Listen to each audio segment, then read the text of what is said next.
I'd like to start with your comments on the military operation, the Turkish military operation that's happening in Afrin at the moment.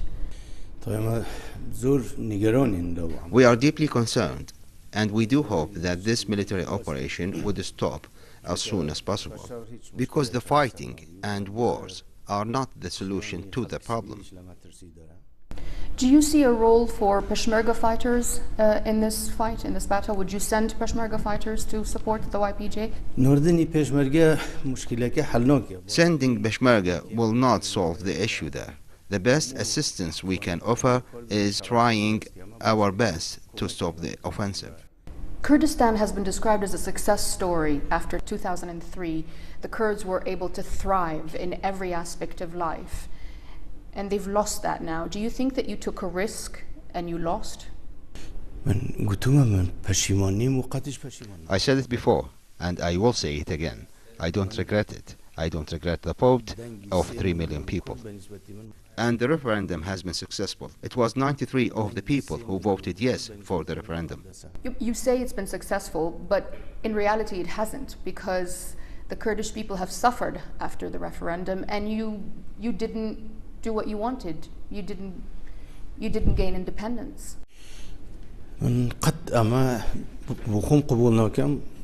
What is happening now is the result of Baghdad cutting the budget of the Kurdistan people in 2014. Also, the fight against IS and the dramatic cut in the oil prices has cost us a lot.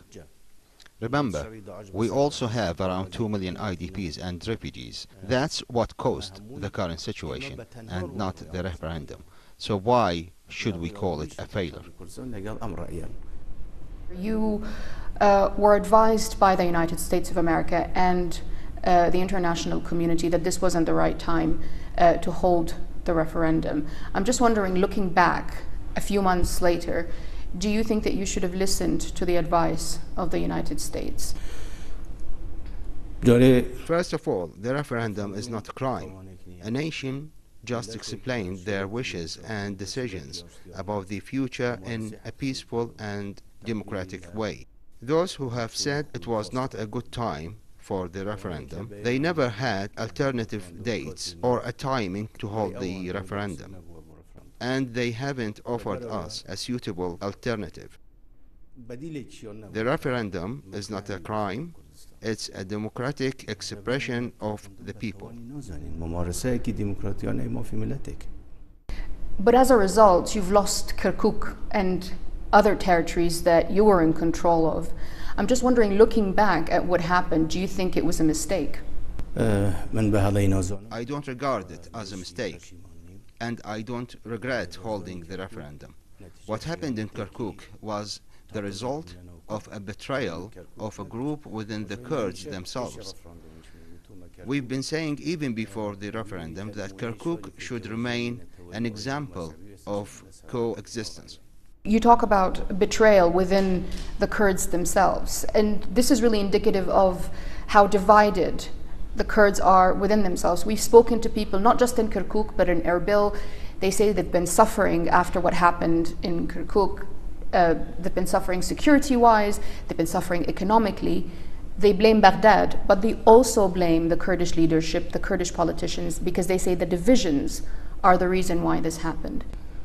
Even before the referendum, there were talks about the Kurdish divisions, but the reality is that 93% of the people of Kurdistan voted yes for the referendum. There was massive participation. Those who complained about the referendum were also complaining before. If they want to have liberty and freedom, there will definitely be sacrifices. And the Kurdish people have been sacrificing.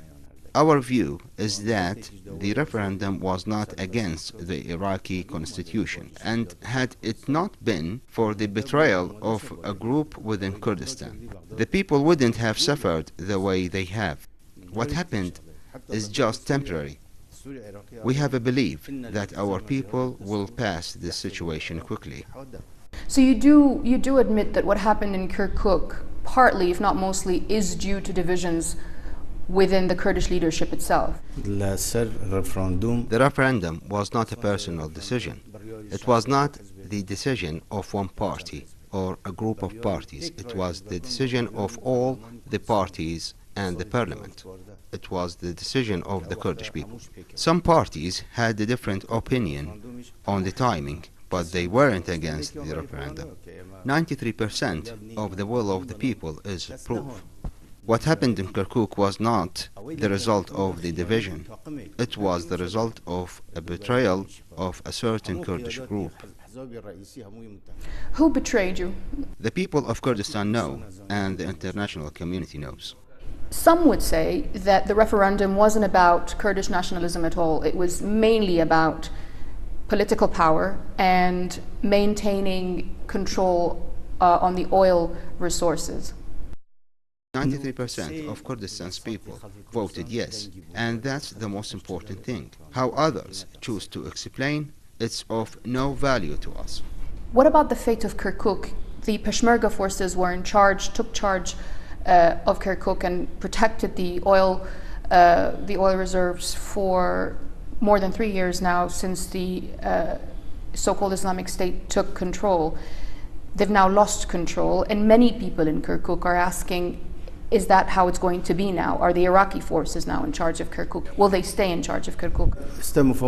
There are negotiations and talks going on now.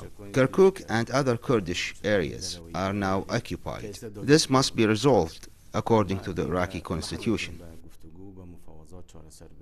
So are you saying that Kirkuk is occupied? Yes. How close are you then to this agreement of a joint administration in Kirkuk? Talks are continuing, and we hope that we can reach a mutual solution for the situation in that area. But the continuation of imposing the current status is unacceptable. If the talks fail, what are you going to do? We do hope they are going to be successful. If not, we will decide on the time based on the situation. Do you expect fighting to restart in Kirkuk? Because that's one big concern for people. We are not thinking about fighting. We are working very hard on reaching a mutual agreed solution for the areas. We held the referendum to avoid war. It was a peaceful way for the people to have a chance to express their opinion on the future. Do you think that this is the end for the hopes of the Kurdish people in their own independent state? Or are you going to try again? And not just in Iraq, but your opinion generally about Kurds in the region. We have a just cause, and we will never, ever give up on it. Are you not concerned that this tension in Kirkuk and in other northern areas in Iraq is going to give space to remaining militants of the so-called Islamic State? There is a fact that is really clear. Had it not been for the support of the Peshmerga to the Iraqi forces, Mosul would not have been liberated. What happened in Kirkuk and other areas after the referendum absolutely gave IS a chance to get back to some of their activities, not just in Kirkuk, but in other areas. IS isn't over. IS is regrouping and reorganizing themselves, and they have done operations in some areas. So you believe that ISIS hasn't been completely defeated. What are you going to do about this? For us, fighting terrorism is top priority, whether it's IS or a group by any other name. And under no circumstances we will allow IS to resurrect in the areas we control. But fighting IS is not just a military effort. It's a political and social fight as well. You announced that you're stepping down, that you're not going for another term in the presidency. When are the elections going to happen, the presidential elections? And I'm wondering if you have someone in mind that you think might have a good chance at the presidency. I respect the law.